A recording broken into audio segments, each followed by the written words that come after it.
Sexta-feira tem, né? Sexta-feira eu É, vou falar. é, é, é morte ou desencarne, né?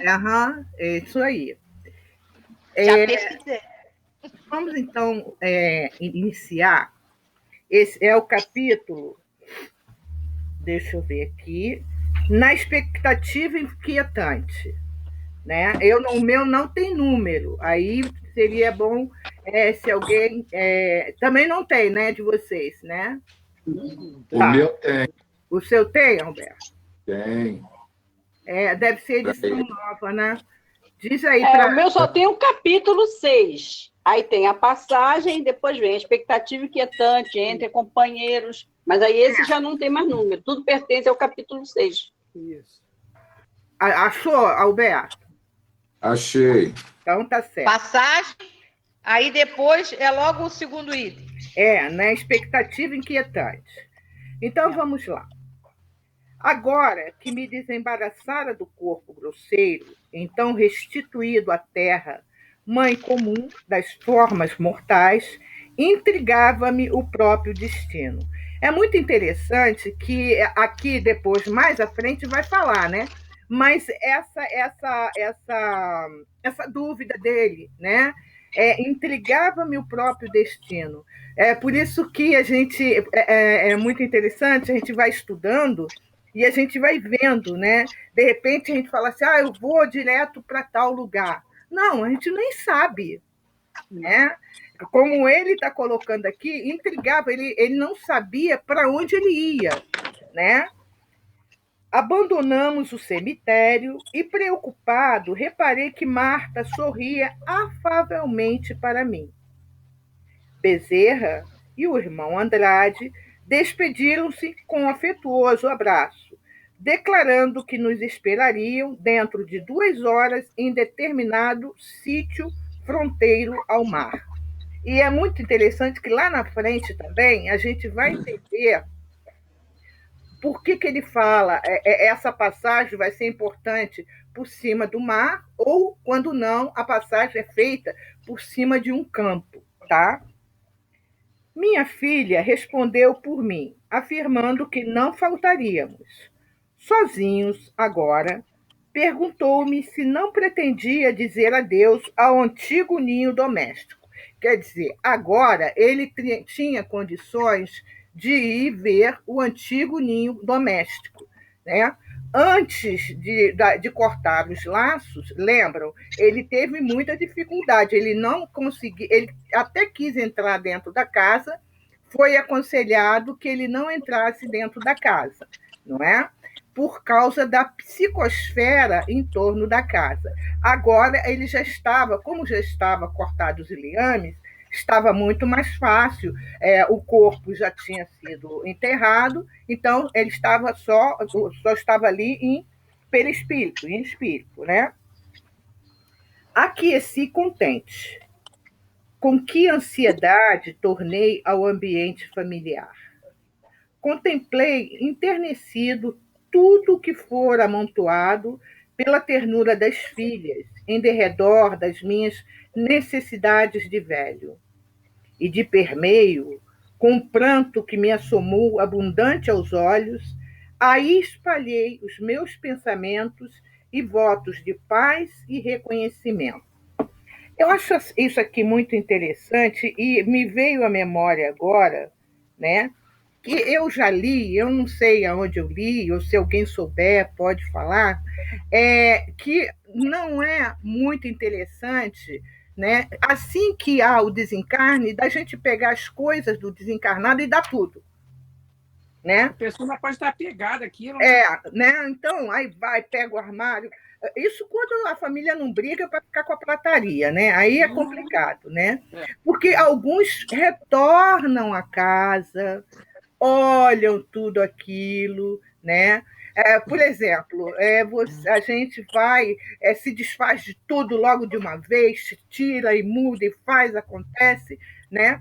O espírito, dependendo da situação dele, ele até se ressente disso, né?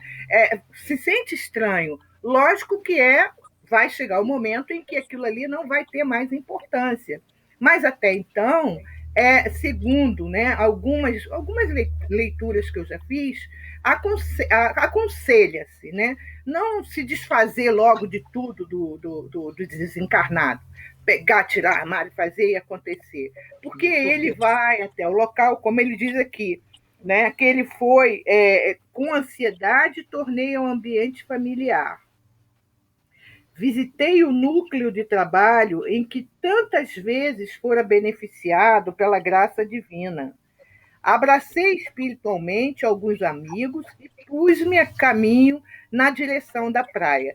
Aí, quando eu li isso aqui, Vera, eu me lembrei daquele exemplo que você citou, foi sábado ou sexta-feira, que a pessoa não queria mais ir trabalhar no banco. Não foi você que falou? Fala, liga o seu microfone. Fala aí. Não, ele desencarnou indo para o banco, né? Uhum. Ele ia tomar banho quando infartou e ali ele partiu. Aí o segurança, né, o vigia do banco, via, e ele não conheceu o gerente, ele via ele caminhar de terno, então ele descreveu ele uma vez e falou que não queria mais trabalhar lá. Não queria, porque estava com medo. Depois que disseram, nossa, é ele mesmo, né, o fulano. Aí foi isso. Pois é, e vão. Ele continua fazendo. Continua fazendo até ter o entendimento, né? A gente não viu no filme do Divaldo, o casal que ia pegar os benefícios, né? A gente sabe disso daí, né? O Divaldo, e ele até combinou com a amiga, ó, quando você não vê, eu ver e você não vê, me avisa. Porque ele ia e atendia as pessoas. Ele trabalhava com negócio de benefício do INSS, alguma coisa assim, o nome eu não me recordo mais, e as pessoas continuam. É porque... Isso é uma coisa que a gente tem que observar, que nós estamos estudando o desencarne, apesar de uma pessoa com alguns problemas sérios ainda de moral, mas bem atendido. Que não é o normal de um modo geral. Sim. Há muita gente que morre e que o socorro está ali do lado, ele não vê, ele simplesmente volta para dentro de casa. A pessoa não tem que continua achando que está vivo, continua agindo, reclamando dos parentes que não dão atenção a ele, mas ele continua indo trabalhar, ele continua se sentando na mesa, e o socorro está ali, o tempo todo, até que ele atende para o negócio. Quer dizer, nesse caso aqui do Frederico, ele está muito bem assistido, até pela filha.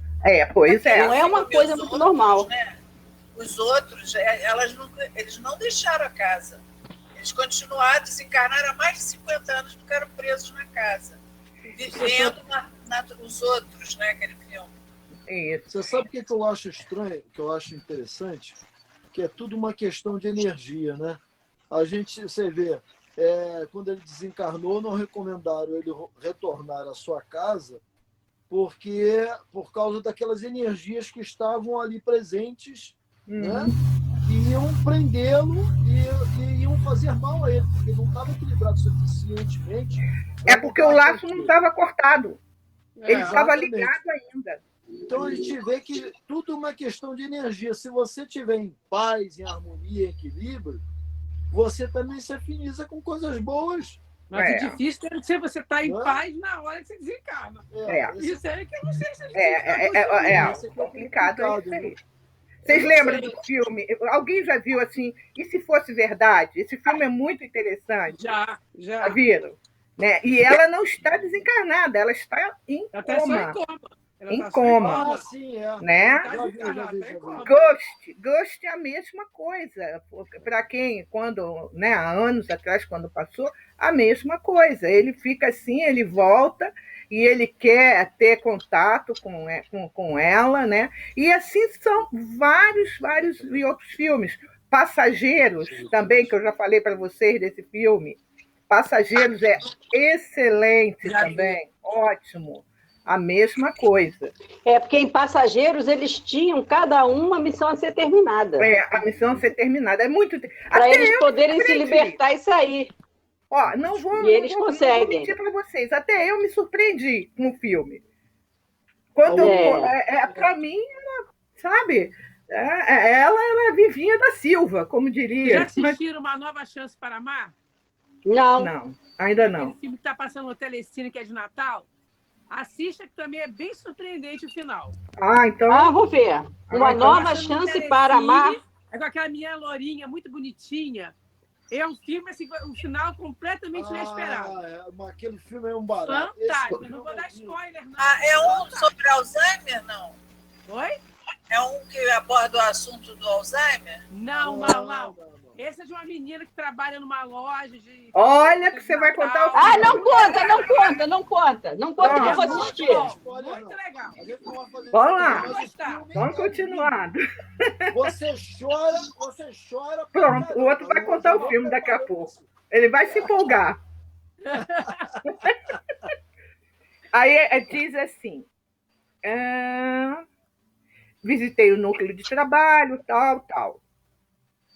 E aí tem a pergunta: a que destino me conduzia? Ele faz uma pergunta lá em cima, que ele estava intrigado, qual seria o próprio destino. Aqui ele já começa a pensar: a que destino me conduzia? Desencarnado, como me achava, por que motivo não me vinha a lembrança de súbito toda a trama da reminiscência do passado? Olha só, ele vai dando dicas para a gente, né? E ela vai dizer, né? Eu vou terminar de ler para poder comentar. Por que razão não me recordava da anterior libertação espiritual? Onde se localizaria minha nova habitação? Na região europeia em que eu reencarnara? Ou na zona americana em que fora servido pelas benditas oportunidades do serviço e da experiência? Porque a gente sabe que ele não nasceu no Brasil, ele nasceu fora do Brasil. Da Tchecoslováquia, né? Da Tchecoslováquia. Marta assinalou minha inquietude e recomendou-me paciência. Teria os problemas solucionados pouco a pouco, em rápidos minutos. Teria os problemas solucionados pouco a pouco. Em rápidos minutos, alcançamos a praia. Para onde me dirigia? Olha só quantos questionamentos dele, né, em relação a para onde ele ia, por que ele não conseguia lembrar logo as vidas passadas. E esse é o mesmo Jacó que já queria dar mensagem lá no começo para dizer que chegou no plano espiritual. Olha. E ele estava cheio de questionamentos. Né? Você está lendo... Ele era presidente da Federação Oi, Espírita. fala. Eu acho que eu não tenho isso que você está lendo, não. Entre companheiros que você está lendo? Não, né? Ainda não cheguei entre companheiros, não. É antes. Vai começar agora entre companheiros. Então, o meu está faltando terminar. Está sendo uma folha. O X dela é espiritual. Essa é uma folha, é ótimo. Não, é antes. Você não tem, não, no seu livro? Não? Uma frase antes Vera. Uma frase antes desse título Entre Companheiros. Para onde me dirigiria? Ela está olhando no computador, né? Depois você começou a ler um trecho que eu não tenho. Essa mensagem sua é fake, então. Página 41. É fake? É fake. A sua mensagem é fake. O meu começa entre companheiros. Entre companheiros eu vou entrar agora. Mas não faz mal, vamos embora. Vamos lá. Eu pego um bonde então. Entre companheiros. Em meia hora, congregava-se ao nosso lado reduzida assembleia. Espíritos protetores traziam outras criaturas tão necessitadas de assistência quanto eu mesmo. Aí a gente observa aquilo que até a Célia falou, que há muita gente que desencarna, né, e não tem uma equipe para ajudar, não. Mas pelo menos tem o quê? O espírito protetor. Pelo menos, meu Deus, pelo menos meu anjo da guarda tem que estar ali perto de mim. Não é possível, né? Senão, estou perdido. Se tiveram, até me falado. Pois é, né? Mas esse grupo, pelo que eu entendi, ele foi recolhido. Foi recolhido. Esse sim. grupo, ele foi recolhido. Uhum. Eles estavam, pelo que está aqui, que eu entendi, eles não desencarnaram assim, como ele, anterior, né? No dia anterior. Uhum. Não, então, a gente vai chegar lá. Desencarnaram um momento lá, e nesse momento... O que eu venho dizendo é que ninguém morre sem assistência. Isso. Mas não esse tipo de assistência assim, tão aprimorada. Sim. É como se houvessem equipes preparadas para todos os tipos de desencarnes. Não, agora, existe o anjo da guarda, amigos protetores, é pai, é mãe, todo mundo ali do lado, mas o infeliz não consegue enxergar, porque ele está tão deslocado da realidade que ele não consegue enxergar ajuda. Ele está tão ligado ainda às coisas materiais dele que ele volta para casa, ele volta para o trabalho, ele faz uma série de coisas erradas. Até que ele e muitos podem ser recolhidos posteriormente, quando despertam. Exatamente. Quando despertam. Se não for desperto por ele, vai ser desperto mesmo. Ligaram o despertador do bichinho, cataram ele e levaram. Depois eu até vou ler uma página que tem aqui, Nas Fronteiras da Loucura, um trabalho da equipe que eles fazem de resgate de muitos espíritos que estão em condições terríveis, né? Depois, para complementar complementar um pouquinho o que a gente está estudando aqui. Aqui, aí diz assim: esclareceu-me, Marta, que outros desencarnados, carecentes de amparo, se reuniam aí, esperando também a oportunidade de se ausentarem dos círculos terrenos. Quer dizer, há ainda, né, nesse caso do irmão Jacó, haviam outros que tinham desencarnado, tinham desencarnados, porém ainda continuavam ali no círculo terreno, tá? E aqui diz: admirado, notei-lhes o abatimento, o cansaço. Exceção de 2 dos 15 convalescentes da morte, que se aglomeravam junto de mim, sob o patrocínio de amigos abnegados, mostravam eles o olhar vitrificado e se movimentavam maquinalmente, orientados pelos benfeitores. Olha só que interessante, né? Alguns deles estavam como que, assim, como se eles estivessem... zumbi. Tipo zumbi. Inconsciente. Estavam sendo levados.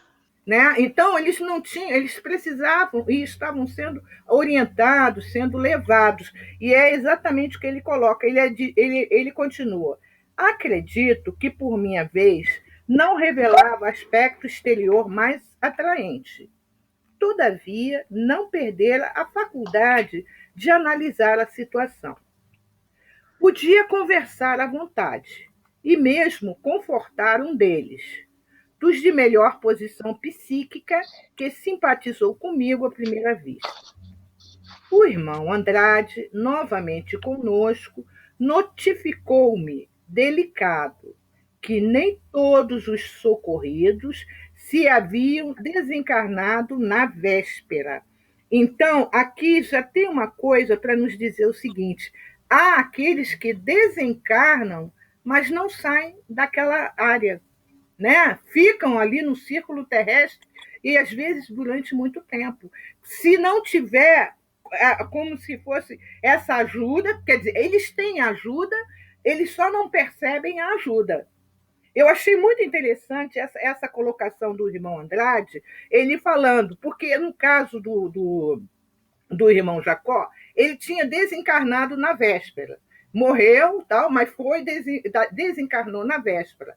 Esses outros já tinham desencarnado fazia algum tempo, porém ainda continuava no círculo terrestre. Nossa. Quem quer falar?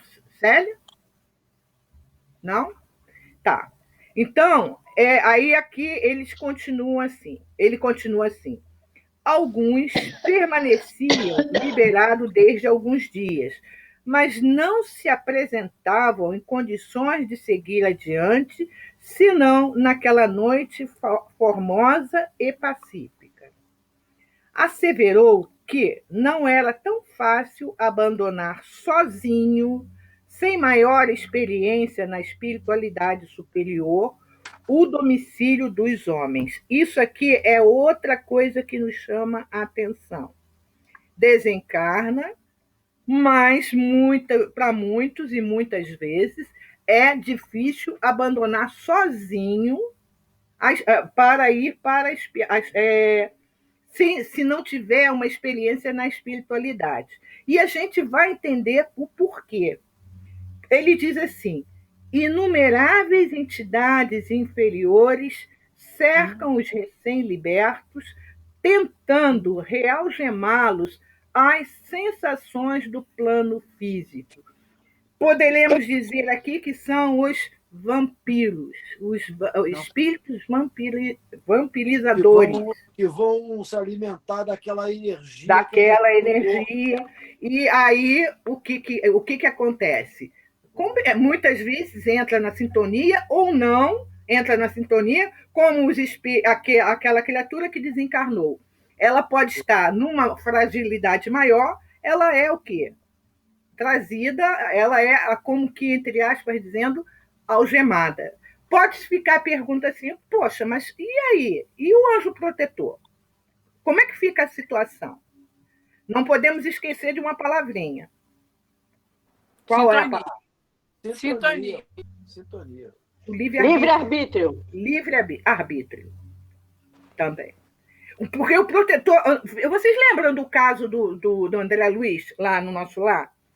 Né? Ele gritava, ele saía correndo, os espíritos, aqueles trevosos, corriam atrás dele, ele se escondia, não sei o quê. Mas ele não estava sozinho. E olha que ele ali recebeu uma intercessão, não é? Uma intercessão. Uma intercessão. Mas dependia dele aceitar. Dependia dele aceitar. Um pedido da mãe, que foi feita a Clarencio e tal, foi uma intercessão. Quer dizer, então, a gente observa isso aqui. Aqui, eu vou dar uma paradinha. Rosângela. Quem falou? Você lembra, você lembra quando a gente estudou o livre-arbítrio, que você colocou que no Evangelho diz que a vontade é sempre suficiente? Lembro. Não é? Pois que a gente colocava, mas isso, mas aquilo, aquilo outro. Mas a vontade é sempre suficiente, diz aqui no Evangelho, para você seguir ou não. Aceitar ou não. Rosângela, mas isso aí também não é uma questão de sintonia. A pessoa, hoje a guarda está ali, ele não consegue ver. Se ele não entrar em sintonia com o anjo de guarda dele, ele não vai ver, nunca. Os protetores ali. Sim, a gente entende isso, mas a questão é o seguinte: lógico, entra a sintonia, mas depende desse espírito. Se ele é muito frágil, muito enfraquecido, que ele não tem nem consciência dele mesmo, é dominado facilmente. Mas eu acho que ele tem a ver com livre-arbítrio. Eu acho que ele Olha, mas é que livre-arbítrio está diretamente ligado à sintonia. Seu livre-arbítrio, a sua escolha, vai dar o seu grau de sintonia. Porque vai te deixar numa faixa vibratória A, B, C. E essa faixa vibratória é a sintonia. Mas através isso tudo tem a ver com afinidades. Da sua escolha do livre-arbítrio, das suas escolhas. É uma coisa decorrente da outra. É um feedback. Energia. A colocação da colega está correta. Quando há afinidade, há sintonia. E também outras coisas, outra coisa, muitas vezes esses espíritos que querem realgemar, usando o termo que está ali, são espíritos muito inteligentes, gente. Então, eles vão simplesmente... A gente vê isso tranquilamente na obra Além da Morte, quando a Otília, né, quando eles chegam junto ao caixão dela e dizem assim, essa daí é filha do Cordeiro. Mas nós podemos esperar para ver se vai acontecer alguma coisa e a gente pode tomá-la. Olha só. Eles têm toda uma técnica. Tem todo o conhecimento da pessoa, né? Toda uma técnica. Eles são muito inteligentes. Eles não são assim como tem a inteligência para o bem, tem também essa usando para o mal. Vide Gregório. Quem conhece a história de Gregório são altamente inteligentes, gente. E tem aqueles espíritos que fragilizaram. Aí, deixa eu ler para vocês aqui, nesse livro, Nas Fronteiras da Loucura, quando o Manuel Filomeno de Miranda vai com uma equipe para socorro a um grupo de espíritos. Ele diz assim: momento depois, o amigo convidou-nos à tarefa nova que nos aguardava. Trata-se, ele elucidou prestimoso, de atendimento a grande número de sofredores, fixado em região de punições a que se submetem em área próxima daqui.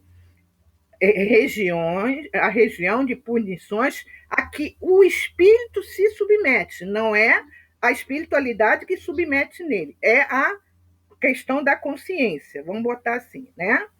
Nosso grupo era expressivo, desta vez constituído de companheiros que conduziam redes especiais, padiolas e maletas com produtos farmacêuticos e instrumental para emergências médicas. Estivéramos antes naquelas cercanias quando fôramos socorrer irmãs. Agora, adentrávamos-nos pelo reduto do horror, psicosfera difícil de ser respirada, sobrepairava, cobrindo os edifícios que desapareceram aos nossos olhos, numa perfeita e poderosa sobreposição de faixas vibratórias em que estas anulavam as físicas. Era um mundo especial, primitivo, pantanoso e nauseante na grande área urbana. Vocês sabem a história desse livro, né? Passa-se durante o Carnaval, no Rio de Janeiro, tá? O nome dele é Nas Fronteiras da Loucura. Gemidos e imprecações misturavam-se em aterradora intensidade. O benfeitor instruiu-nos para que avançássemos em fila indiana e não nos detivéssemos sob pretexto algum. Caminhando à frente, deixava marcas luminosas no marnel sombrio. De quando em quando surgiam-nos sombras humanas que se asfixiavam no tremedal, levantando-se a gritar para logo desaparecer no lamaçal pútrido. O silêncio entre nós era total, enquanto o pensamento fixava Jesus padecendo a crucificação e perdoando os algozes com que cobrávamos ânimo e compaixão para alcançar êxito no empreendimento. Depois de mais de meia hora de avanço, lento e cuidadoso, paramos à borda de um despenhadeiro súbito, donde se via com dificuldade o abismo indimensional naquelas circunstâncias, onde não lucilava qualquer chama, onde a esperança parecia não existir. Utilizando-me de uma corneta de propagação de som, o benfeitor, profundamente concentrado, começou a falar. Irmãos do sofrimento, a misericórdia do Pai magnânimo chega até vós. Soa o momento da vossa recuperação e próxima paz. Aproveitai, tentai o arrependimento e vinde que vos esperamos. Levantou-se um clamor que ensurdecia. Blasfêmias e ameaças cruzaram o ar pestilento. Gritaria infrene estrugiu, repentina. Palavras grosseiras e epitetos desagradáveis foram atirados. Ladridos e uivos animalescos acompanharam a balbúrdia que se fez violenta. Fora os infelizes capachos do crucificado, fora ou crucificaremos também. Baldoavam acusações terrificantes e enfurecidos. Muitos que ali dominavam arremessaram do baú quanto encontravam. Dei-me conta de que o mentor exteriorizava opalina claridade na noite densa e macabra. Salvai-nos, anjo de Deus, pediam diversos. Socorrei-nos do inferno. Bordoadas e chibatadas estalavam, vingativas, obrigando as vítimas a afundarem no atoleiro imundo, asfixiando-se. Havia uma lâmina invisível de força que nos defendia dos agressores e apedrejadores. Ato contínuo, o mentor ordenou: atirai as redes. Os destros cooperadores que estavam a postos e eram acostumados àquele tipo de socorro lançaram as redes que, ao contato com a substância asquerosa, adquiriam brilho, lampejando sobre aquela parte do baú.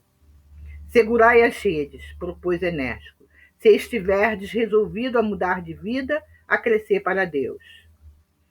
Em azáfama desesperadora, sob imprecações e dominados pelo desassossego, dezenas de espíritos agarraram-se às cordas entrelaçadas com sofreguidão. Observei que alguns dos encarnados no Pantanal não conseguiam segurá-las, pois que pareciam desfazer-se ao seu contato, o que provocava reações de ira e de zombaria deles mesmos revoltados. A operação demorou por quase um quarto de hora, retirando-se os que se amparavam ao tempo em que eram colocados em padiolas e repetindo-se os arremessos até que foram recolhidos. Apieda-se, o senhor, disse o benfeitor, compungido de vós todos.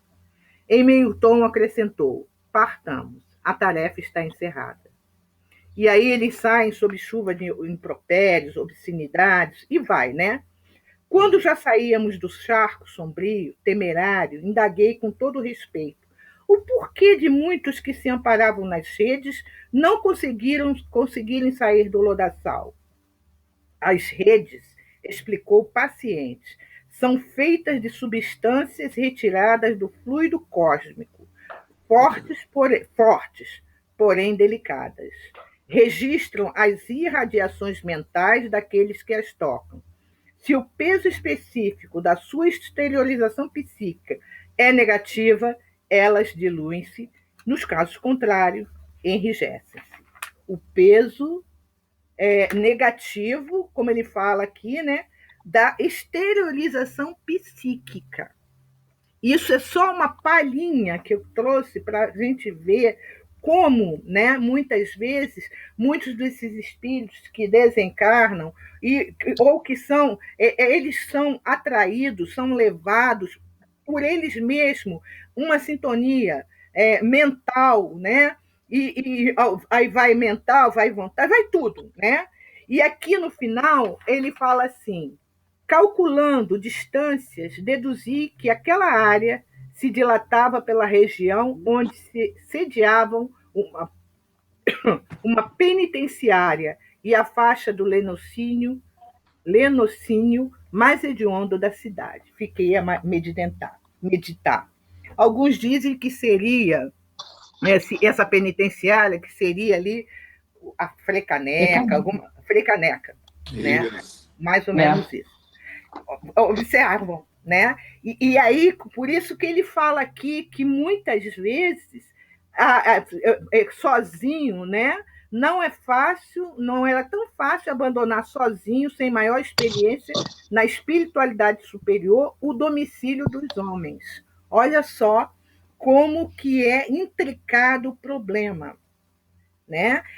Há essa questão do desencarne, muitas vezes, se não houver essa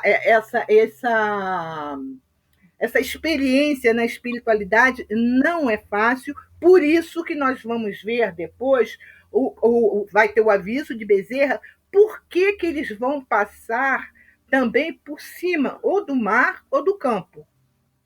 E é como se fosse uma fila e tem toda uma preparação. Eu acho isso muito interessante, até para que a gente reflita mesmo, né? Para desencarnar, para reencarnar, vem, reencarna, tal.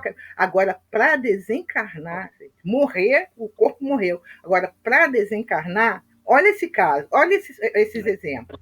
Desencarnou, mas continua ali na mesma área, né? Alguns, não são todos. Por isso que a gente sempre brinca, mas a gente fala sério.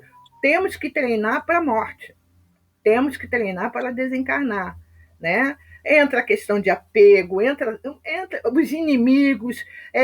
Uma vez eu assisti uma palestra, um palestrante dizendo que aonde quem tem evidência e vai num CTI fica assim horrorizado, porque são espíritos que morrem, mas não saem de dentro do CTI. Quantos casos, às vezes, acontece do inimigo estar do lado de fora e fica chamando, e o espírito não sai de dentro do CTI. Muitas vezes. É que nem, às vezes, nos mausoléus. A mesma coisa. Nossa. E aí eu me preocupo, né? Fazer turismo em cemitério, você acaba levando um desses para dentro da sua casa. Deus me livre. É que nem você fazer turismo em Auschwitz. Tá doido. Muitas pessoas acabam realmente não se sentindo bem, né? Então você vai visitar aquelas fazendas antigas que ainda tem aquelas senzalas. Sim, claro, né? Não dá, não. Aí ele continua assim. Não seria justo expor amigos bem-intencionados a semelhantes ataques, e por isso se formavam extensos cordões de vigilância. Disse-me que os pensamentos desordenados de milhões de pessoas encarnadas e desencarnadas do ambiente humano criam verdadeiros campos de imantação. Olha só. Criam verdadeiros campos de imantação. E aí eu fico também, veio agora na minha mente, o dia de finados. Gente, olha que complicação também, né? Às vezes o finado, vamos dizer, já foi, ou não está assim tão bem, mas já conseguiu sair desse ambiente da Terra, aí a família vai para o túmulo e chora, e relembra, e não sei o quê. E se eles não estiverem muito bem, vão o quê? Vão retornar à situação. E é o que ele coloca aqui. Então, que o ambiente humano cria verdadeiros campos de imantação aos quais não se subtrai a alma facilmente. Acentuou que a nossa retirada em perigosa circunstância, qual aquela em que a expedição conduzia alguns irmãos quase inconscientes, se realizaria com mais êxito sobre o campo ou sobre as águas. Olha que coisa muito interessante. E eles mais à frente vão até explicar um pouquinho isso. A atmosfera ao redor desses elementos é mais simples, mais natural, né? O campo e o mar. Tive a impressão de que Bezerra era o supervisor da viagem. Organizou os grupos, distribuiu instruções e estimulava-nos, vigoroso e otimista, um a um. Aproximou-se de mim e informou que a primeira jornada dos que se desenfaixam da carne exige providências que lhes garantam a tranquilidade, fazendo-me sentir que ainda nos demoraríamos um tanto, aguardando uma professora de bairro distante. Então, estavam todos lá, já se preparando. Bezerra já avisa, né, que ia ter essa organização, esses grupos, né, estimulando que cada um, no momento em que esse grupo ia começar a atravessar, fazer essa passagem, que todos ficassem vigorosos, que ficassem otimistas, né? E isso nós observamos, né, esse trabalho que é feito, que com certeza, né, eu penso assim, que não há uma equipe, vamos dizer, preparada no caso do irmão Jacó, mas para esse transporte, com toda certeza, há uma equipe, porque pelo que o irmão Jacó coloca, há aqueles espíritos que não estão nem aí. Eles querem, sim, vamos botar assim, eles querem formar um exército deles. E muitas vezes a gente vai ver isso muito claro nas obras de André Luiz, né? Quantas vezes, e eu sempre vou e volto e me lembro de Gregório, ele tinha um séquito, tratavam ele como se fosse, ele era o rei, ele era o todo-poderoso, né? Então, esse tipo de trabalho, pelo que o irmão Jacó está nos trazendo, é um trabalho que é feito realmente para ajudar esses espíritos que muitas vezes estão inconscientes e, por estarem inconscientes, são muito fáceis de serem o quê? Agarrados, realgemados, né?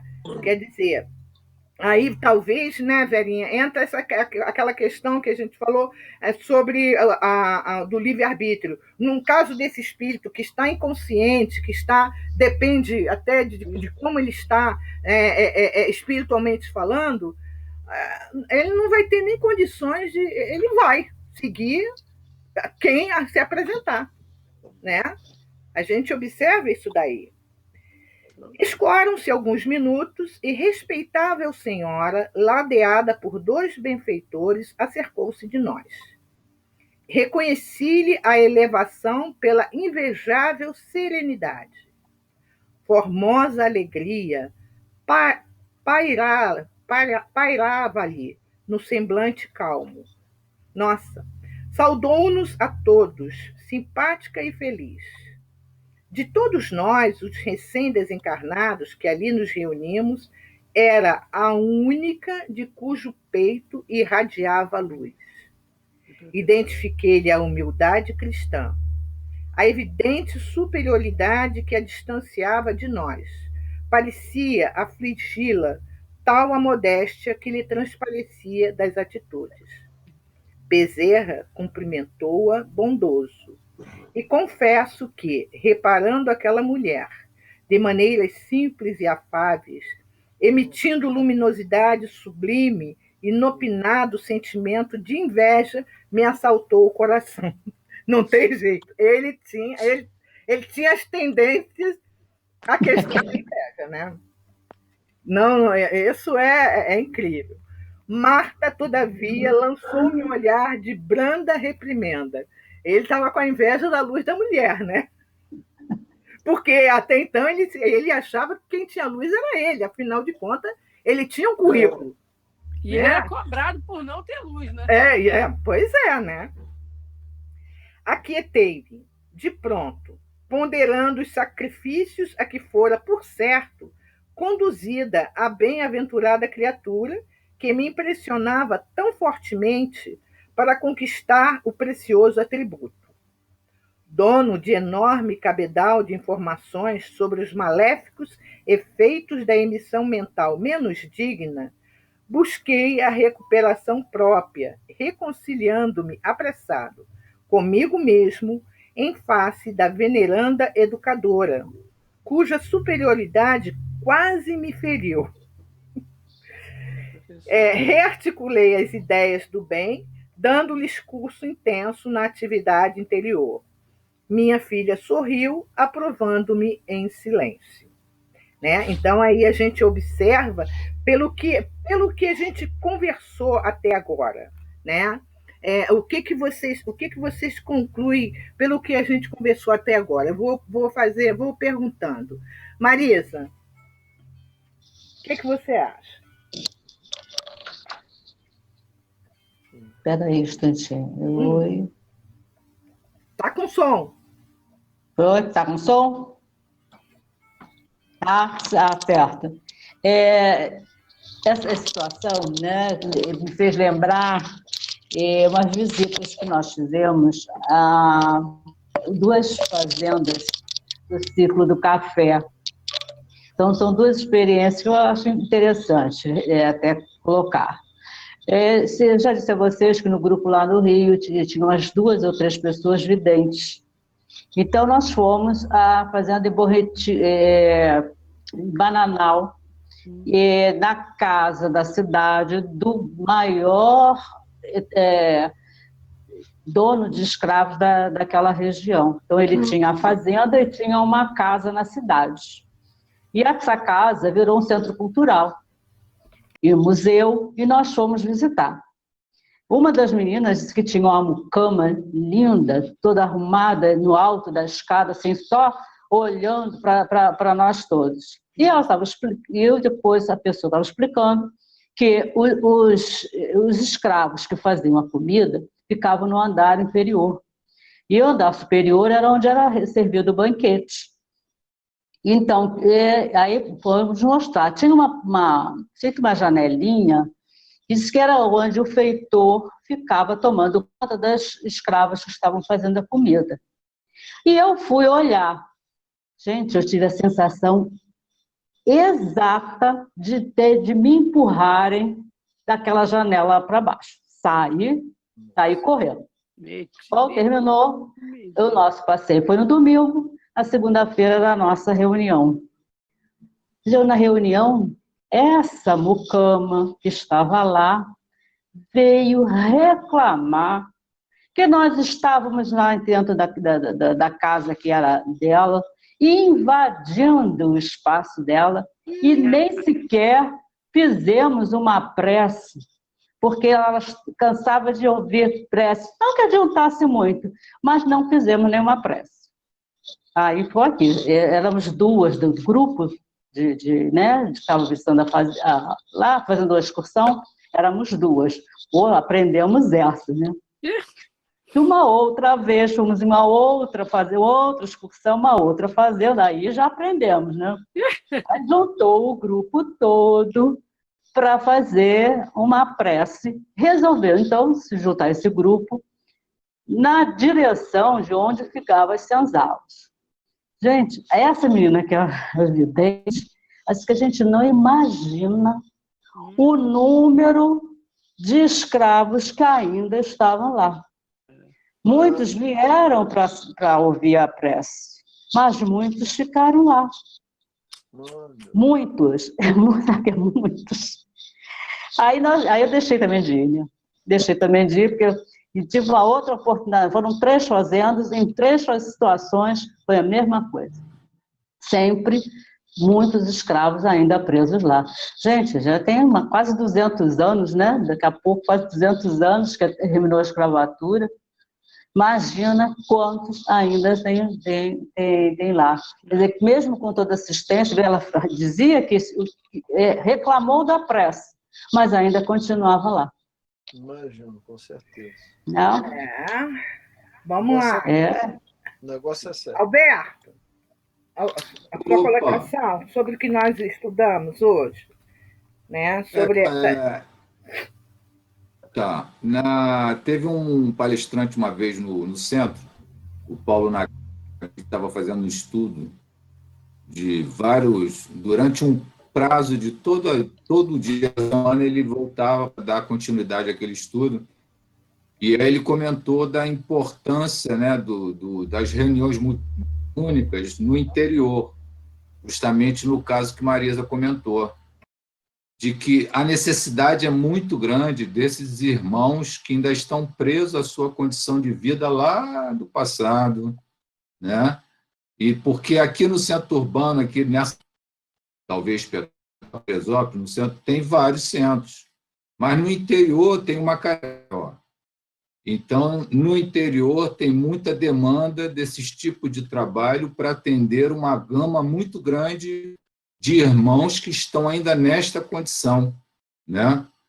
E em relação à descrição feita de Bezerra de Menezes a respeito lá do local lá onde ficava o presídio Frei Caneca, aqueles irmãos, Lato, né, eram irmãos de baixa frequência vibratória, né?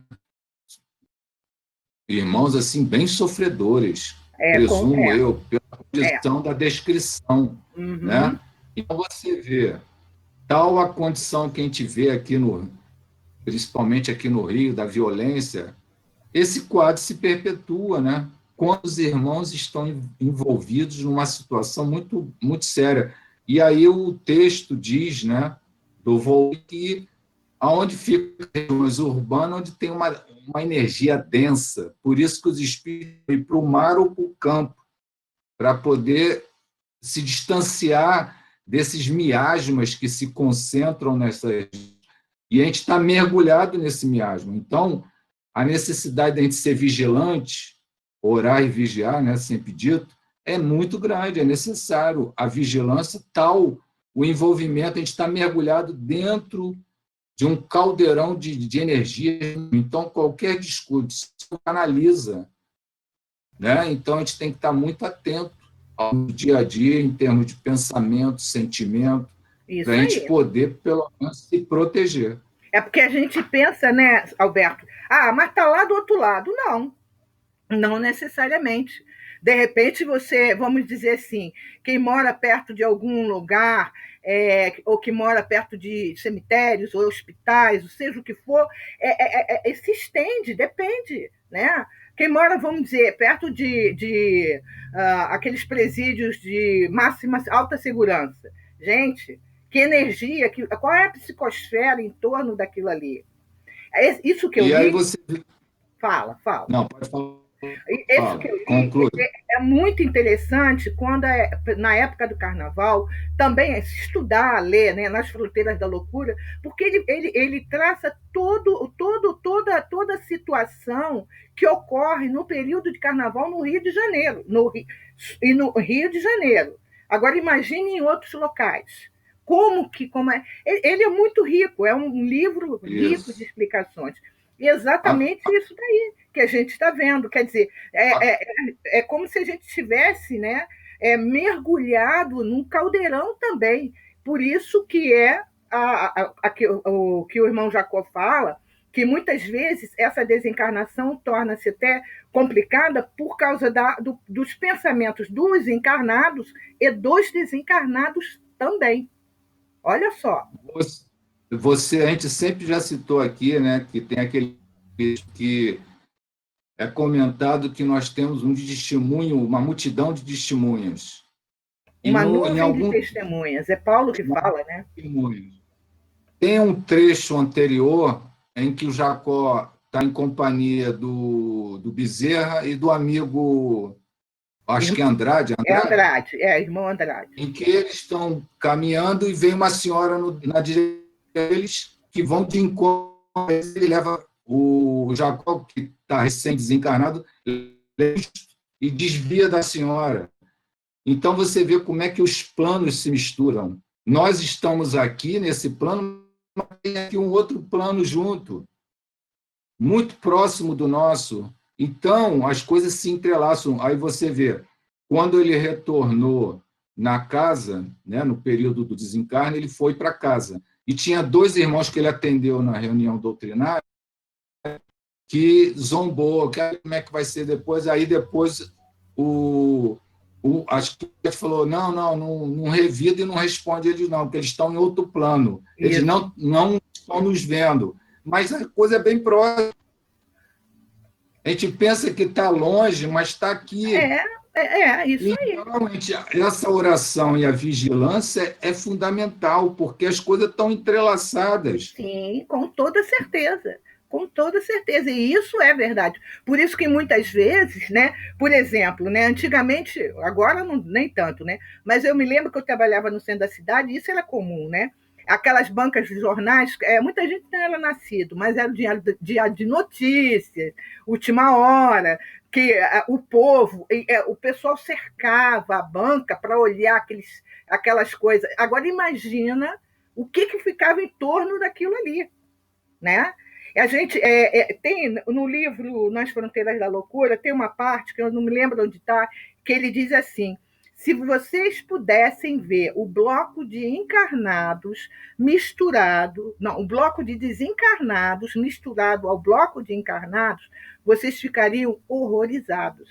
Aí eu fico pensando no Bola Preta, que sai com 2 milhões de pessoas. Quantos milhões de desencarnados não estão juntos? Né?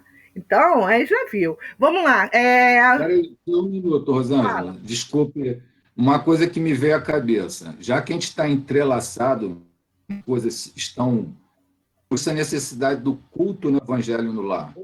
Porque a gente precisa defender o nosso lar da da invasão. Isso aí. Então, o culto do evangelho no lar é muito necessário para você criar uma psicosfera boa, positiva, que vai proteger o teu lar, porque as coisas estão muito entrelaçadas. E se você não tiver essa proteção, fica mais difícil, né? Não, importantíssima essa sua observação. É muito importante o culto do evangelho no lar, por isso, né? Principalmente nesses momentos, então, que nós estamos vivendo, de muito, assim, de afastamento, de isolamento social, de alguns espíritos desencarnando, desesperados. É tanta coisa, e é notícia na televisão, e é você sintônica. Olha só, aí você vai criando, se você não tiver uma preparação, não preparar a psicosfera da sua casa, fica muito complicado mesmo, né? Mas, tudo bem? Vamos lá. Célia, alguma colocação? Assim, de importância não. O que a gente tem que lembrar é que você vê como é que é importante o pensamento. O simples fato dele ter sentido um pouco de inveja da senhora já muda a psicosfera do ambiente. Ainda bem que ele se refez de imediato. A gente tem que vigiar muito os pensamentos da gente. Isso aí. Né? Aqui encarnado e desencarnado, porque tudo é a intenção. Verdade. O que vale é a intenção.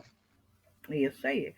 Aliás, outro dia eu estava lendo aquele livro que a gente tem de perispírito e suas dimensões, onde ele está falando do estraçalhamento dos perispíritos quando morrem e por suicídio. E aquele que morre por acidente, que não sofre nada o perispírito, é estraçalhado do mesmo jeito o perispírito, porque ele não teve a intenção de se matar. Pois é. Então, tudo está voltado para a intenção do indivíduo. Verdade. Então, a gente tem que se vigiar bastante. Com certeza, né?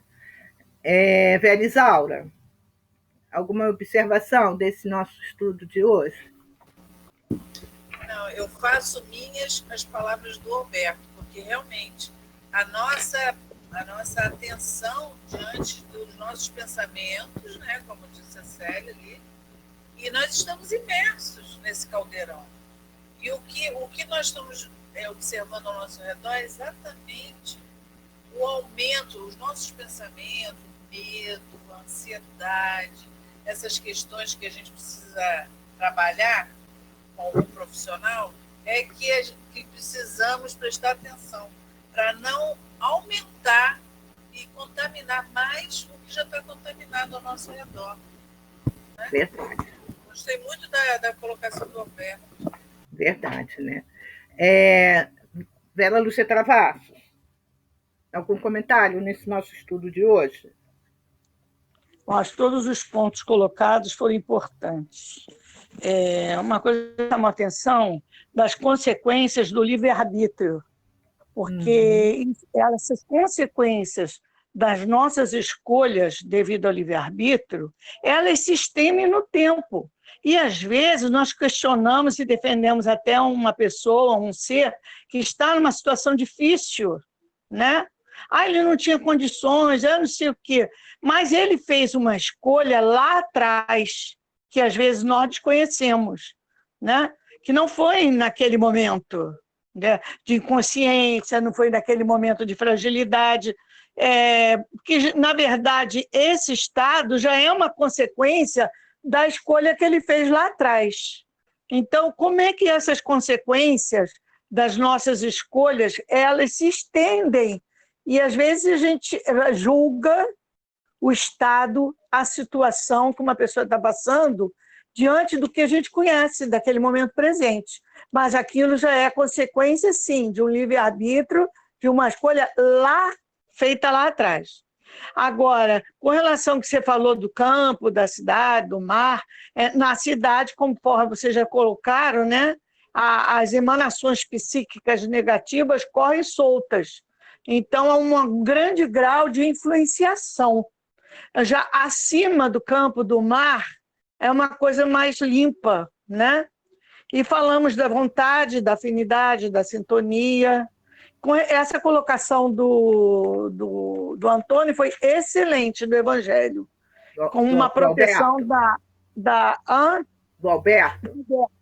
como uma proteção da psicosfera familiar. Mas não esquecer da vigilância, para a gente não limpar e sujar novamente. Com certeza. Porque a gente faz evangelho, naquele dia a gente está todo mundo mentalizando, orando, tudo bonitinho, e daqui a pouco, no dia seguinte, está todo mundo se xingando, desejando mal ao próximo.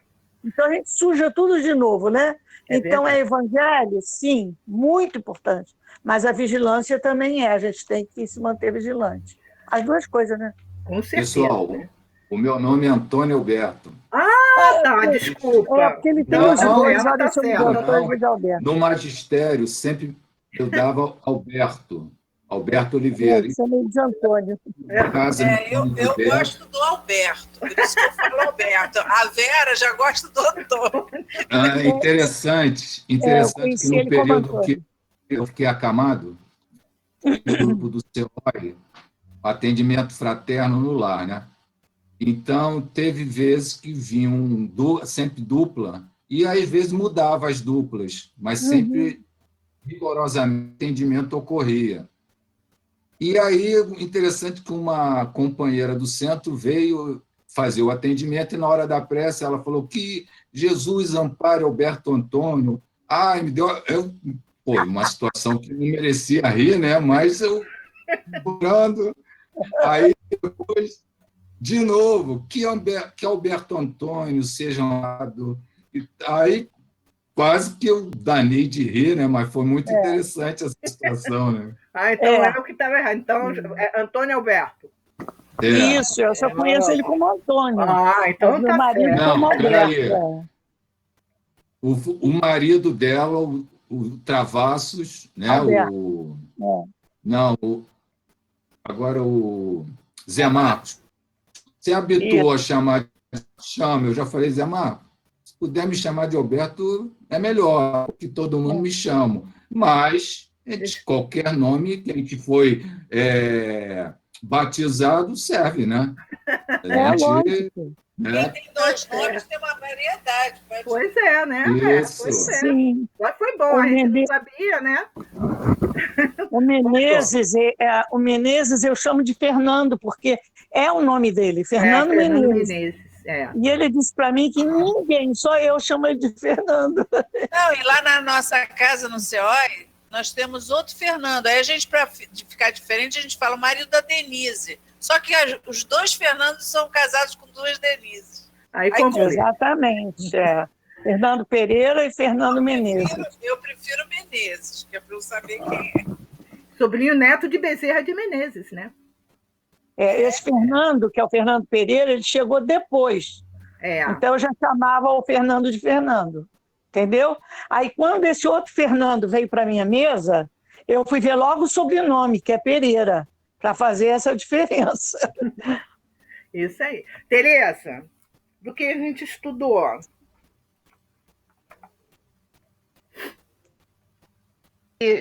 O que ficou de novidade, né, nesse momento foram os aspectos do mar. A gente ele já vinha colocando desde o início, mas o campo, olha que coisa interessante, né? Você vê, as forças da natureza, elas são bastante fortes, né? Tanto o mar, né? Tanto o campo com a floresta, com os animais, né? E essa energia toda.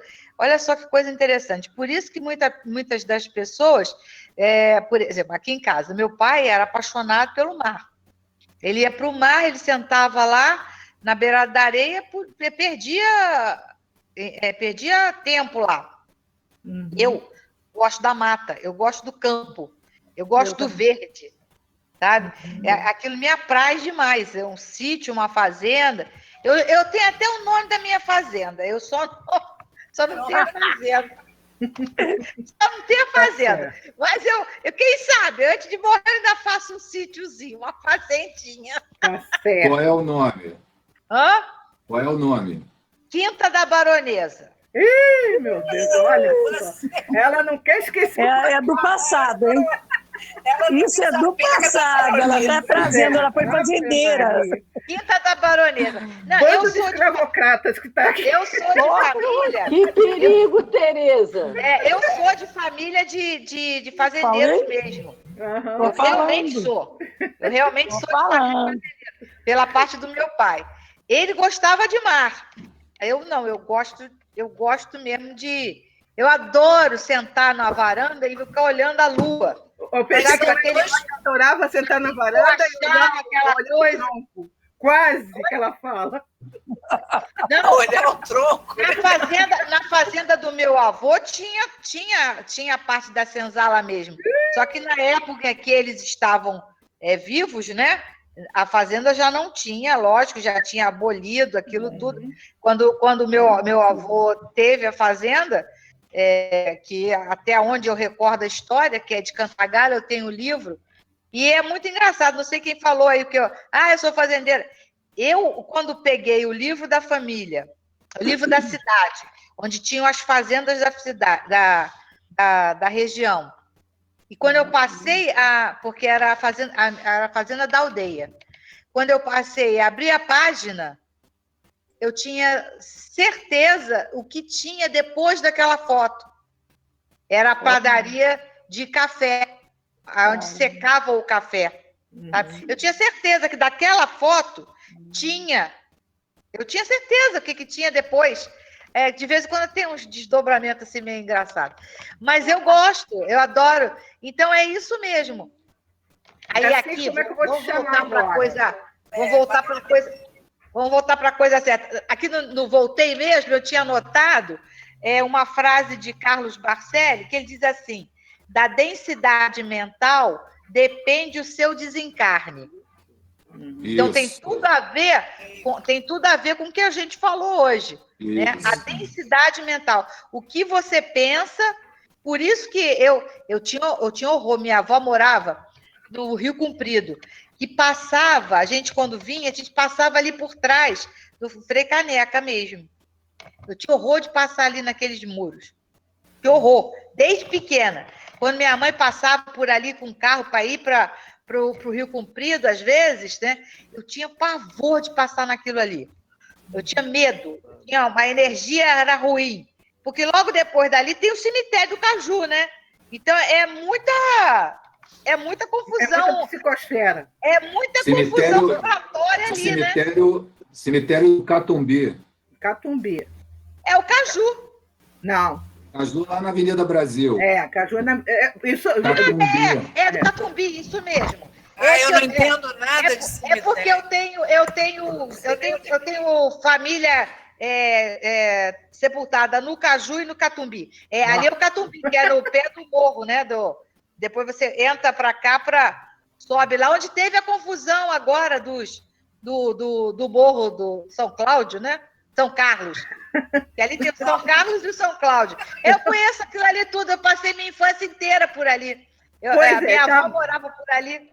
Pois é, sim, a Tereza. Sim, a Tereza. Agora a Lúcia vai falar. Sinhazinha. Eu já descobri a nossa afinidade. Eu era sua mucama. Descobri. Aqui. Mucama nada, você podia ter sido minha ama de leite, uai. Meu Deus do céu. Vamos lá, Lucia. Oi. O que você coloca aí você? O que eu acho interessante nesse livro é que a gente vê que ele, o irmão Jacó, era presidente da federação, era uma pessoa, né, dentro da Casa Espírita, fazendo palestra, fazendo estudos, e a gente imagina que é uma pessoa que, quando desencarnar, até ele, pelo que eu li no livro, ele mesmo também já se achava até preparado para isso. É verdade. E a gente vê que não estava. Verdade. Com todo ser presidente de uma federação espírita, com todo o tempo de Casa Espírita, de estudo, de palestra, de vivenciar isso, ele mesmo, pelo que eu leio no livro, que eu percebo, ele achava que estava preparado para isso e não estava. Mas se ele não estava, eu então estou enrolada. O interessante é que a gente está fazendo esse estudo exatamente para trabalhar isso na gente, né? O importante é isso. Eu achava que ele ia estar essa preparação e ele não estava. Então, imagina quem não tem esse preparo todo, esse estudo todo, esse cabedal todo. Mas aí é que está o problema, porque o que acontece? A pessoa que tem facilidade de se expressar e de fazer palestra e disso, aquilo, tem que ter uma preocupação muito grande, de não ser levado pela vaidade com os elogios que recebe, sabe? Porque a gente tem que fazer, espera aí, deixa eu diminuir a minha bola aqui, para ver se eu não caio na vaidade do elogio, porque conhecimento você adquire. Agora, você tirar a bola cheia, sabe, que é um negócio difícil. Às vezes acontece assim, a gente ficar envaidecido pela essa facilidade natural, cada um tem uma habilidade, né? Às vezes uns têm de falar, outros têm de ouvir, às vezes ouvir uma pessoa é absolutamente importante, e não dão valor, porque é quietinho, ele não dá, não, mas só emprestar o ouvido já é uma grandiosidade, né? E é uma habilidade da pessoa, porque quem fala muito, assim como eu, custa ouvir. Então, é fogo, a gente tem que ter essa preocupação. Opa, tá, ficou bom, mas eu vou baixar minha bola, vou ficar na minha... Eu faço esse exercício, gente, vou confessar. Porque senão a gente fica falando muito e entra pelo cano. Eu faço esse exercício, sim. Às vezes ele fala isso. Ele fala assim, você está sendo convidado para fazer estudo na casa espírita, está convidado para fazer palestra, direção, o que quer que seja, faça, que isso não é crédito, não, isso é débito. Pois então, se você está tendo oportunidade de fazer isso, não fique envaidecido, achando que você está sendo o máximo, que está sendo chamado para fazer palestra. Não, isso não é crédito, isso é débito. Verdade. Então, se você está... Tem uma palestra do Haroldo que fala isso. Se você está sendo chamado, aproveita, vai fazendo, vai queimando aí o que você puder queimar. A espiritualidade está te dando oportunidade de você trabalhar. Então, mesma coisa é com a mediunidade, né? A mediunidade entre as coisas. Isso, é uma palestra dele que ele fala isso. Vou perguntar aqui agora, por causa do nosso horário. Helena, você quer falar alguma coisa? O que você achou desse estudo? Algum ponto te chamou a atenção? Deixa a gente ver você também.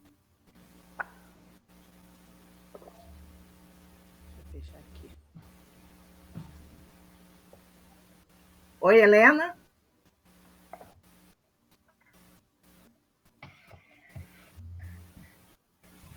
Ou você pode falar, sem...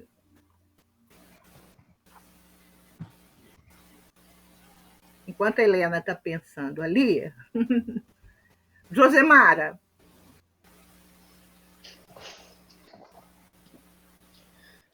Eu acho que vocês já falaram tudo que eu entendi.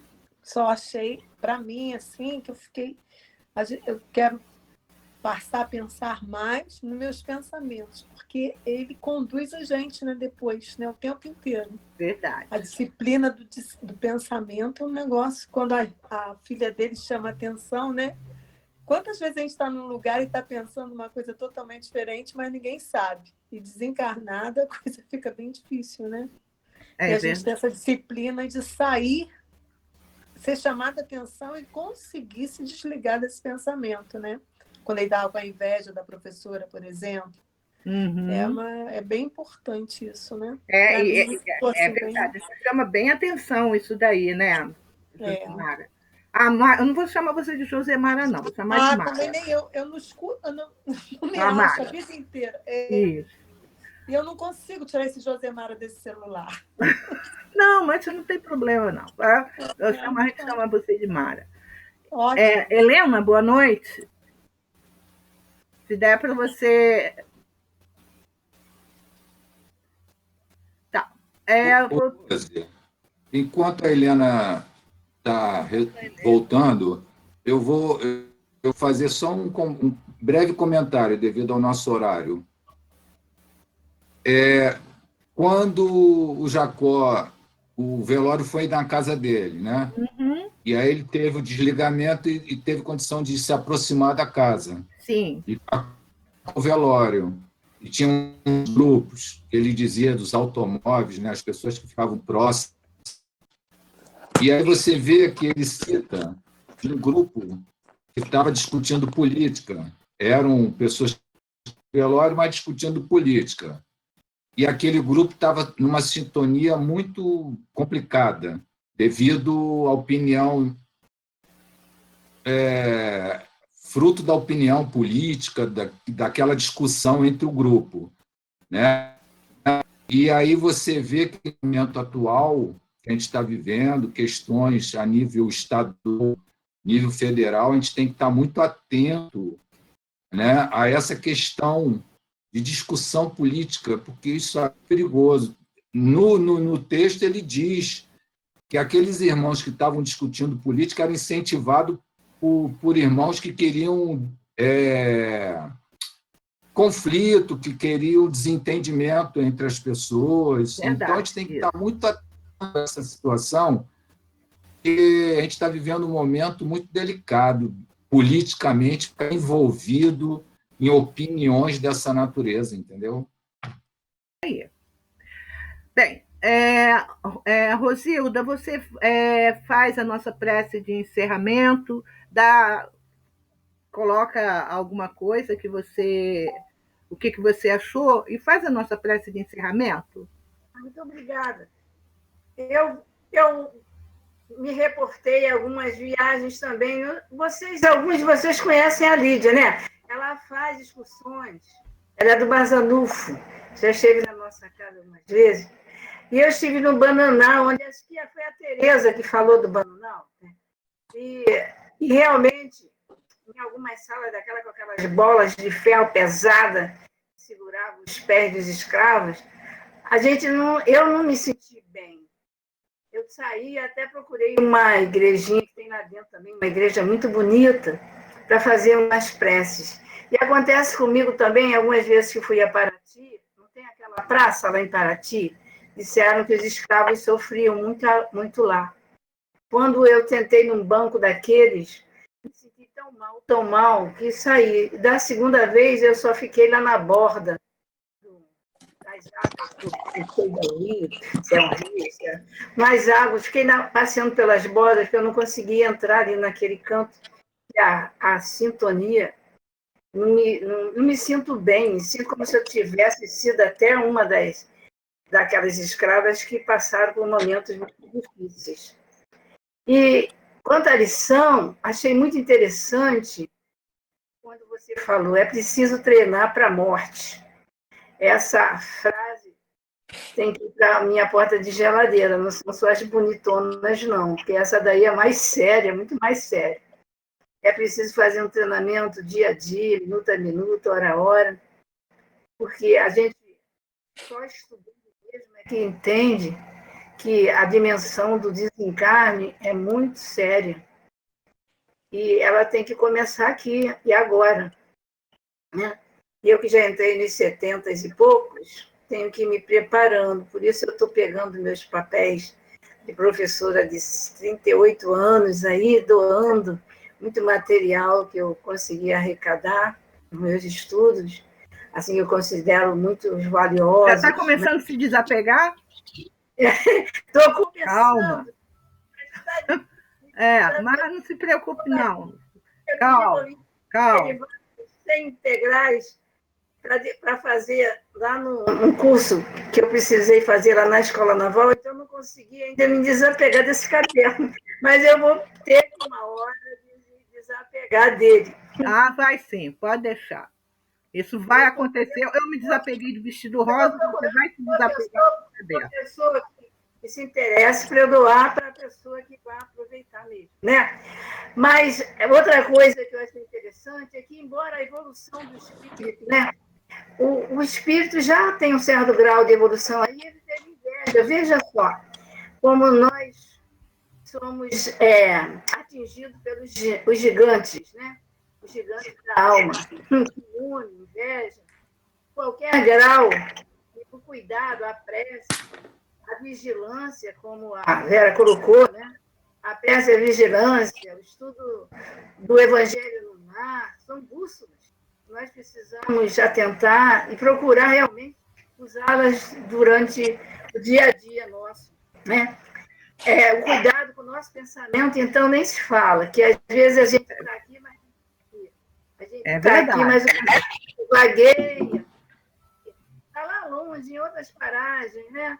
Pensando no Vasco, no Flamengo, tal, e a gente trazendo de volta, se ele é campeão, se está no vice, se desceu, se o técnico foi vendido, mas a gente precisa trazer o nosso pensamento de volta para onde a gente está aqui agora no presente, e isso é uma coisa que parece para nós assim fácil, mas não é não.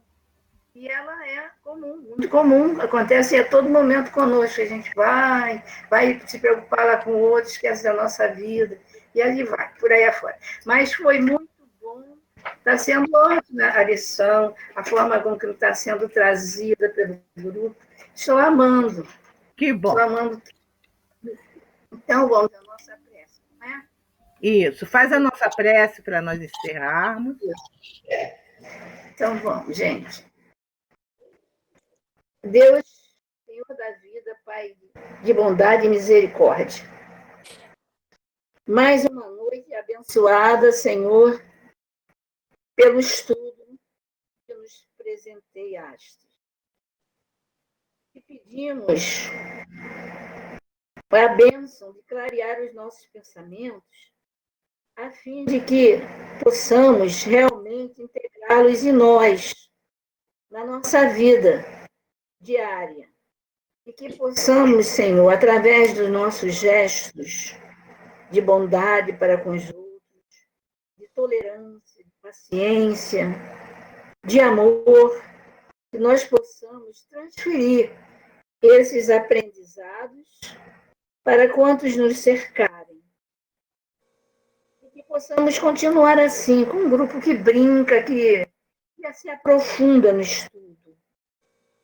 E que possamos nos sentir, assim, amados nesse grupo, como somos, sentimos que somos.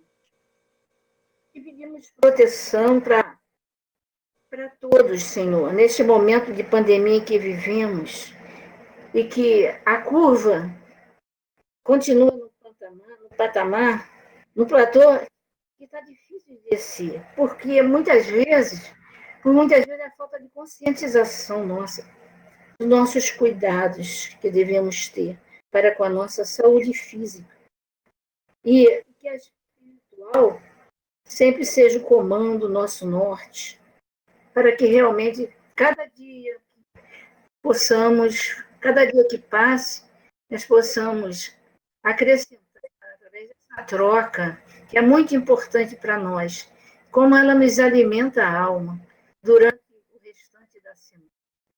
Que essa troca realmente se fique dentro de nós, para que possamos, Senhor, ter um dia a possibilidade de ir para os campos, para os mares, para as florestas, nos restabelecer de maneira mais segura, mais protegida e mais tranquila para os dias e reencarnações que advirão futuramente. Mas Jesus, protege nossa representante para que ela continue sendo iluminada por vós, para que possa distribuir com todos nós os seus saberes.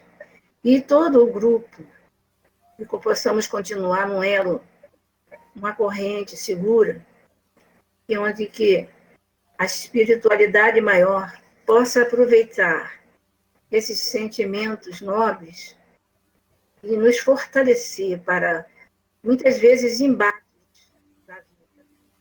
Obrigada, Pai, pela oportunidade maravilhosa que todos temos nesse momento. Protege nossa família, abençoa nossa cidade e nosso país. Louvado seja Deus, louvado seja nosso Senhor Jesus Cristo, para sempre. E obrigada pela oportunidade. Que assim seja. Que assim seja.